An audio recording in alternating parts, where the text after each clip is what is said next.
Hey coders, welcome to coding age. आज हम लोग स्टार्ट करेंगे फ्रंट एंड डेवलपमेंट की सीरीज। आज हम लोग देखेंगे फ्रंट एंड डेवलपमेंट होता क्या है, क्यों ज़रूरी है और इससे क्या फ़ायदा है।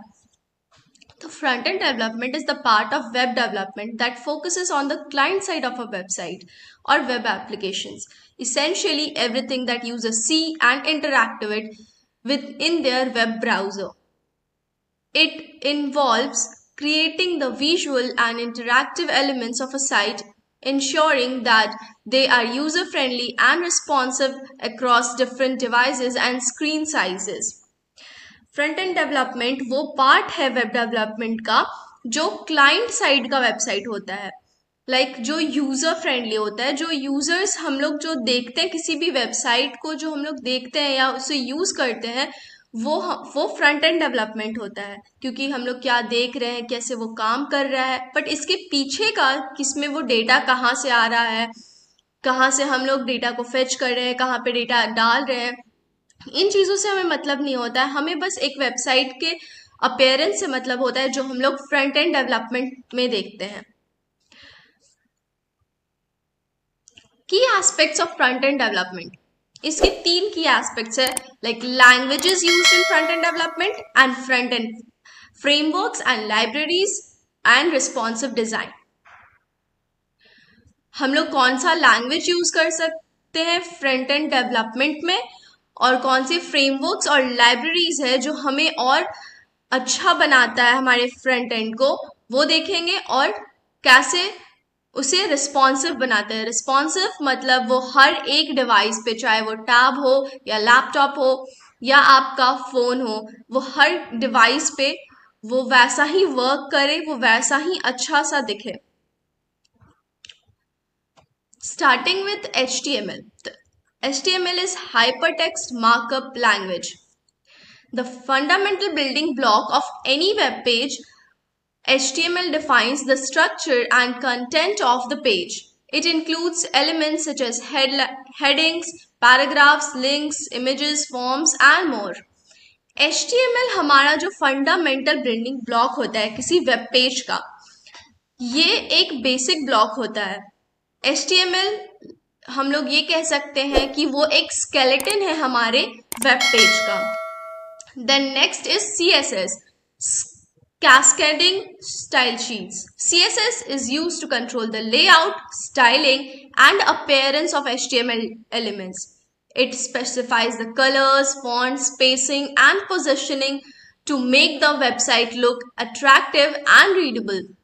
CSS हमें हेल्प करता है उस स्केलेटन में को ब्यूटिफाई करने में। हमारा HTML तो हम एक टैग दे देता है, एक फ्रेम रेडी कर देता है, और वो किस तरह से उसे हम लोग और ब्यूटिफाई कर सकते हैं और खूबसूरत बना सकते हैं, ये हमें CSS की हेल्प से होता है।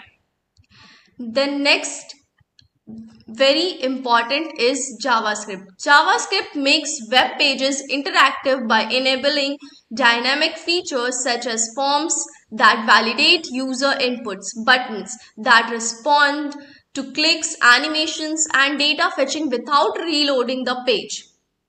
That means CSS, HTML से हम लोगों ने skeleton बना लिया, CSS से हमने उसे ब्यूटिफाई कर दिया, but what if it doesn't work? तो इसका कोई मतलब नहीं रह जाता है। इसलिए हम लोग जावास्क्रिप्ट यूज करते हैं, जो उस चीज को डायनामिक बनाता है, जो हमारे बटन्स क्लिक होने पे ये काम करे, या हमारे कुछ एप्लीकेशंस में हमारे एनिमेशंस दिखे, कहीं से कोई डाटा आ रहा हो वो हमें दिखे। तो ये सारी चीजें हमें जावास्क्रिप्ट के थ्रू होती है। और भी इम्पॉर्टेंट चीजें हैं, जैसे front end framework that provides a set of tools and pre-written code that make it easier to build complex web applications. Some popular ones include React, which is developed by Facebook, a JavaScript library for building user interfaces, especially dynamic single-page applications. Same as Vue.js and Angular. The Vue.js, a progressive JavaScript framework used for building user interface and single applications. And Angular, developed by Google, a compressive framework for building large scale web applications.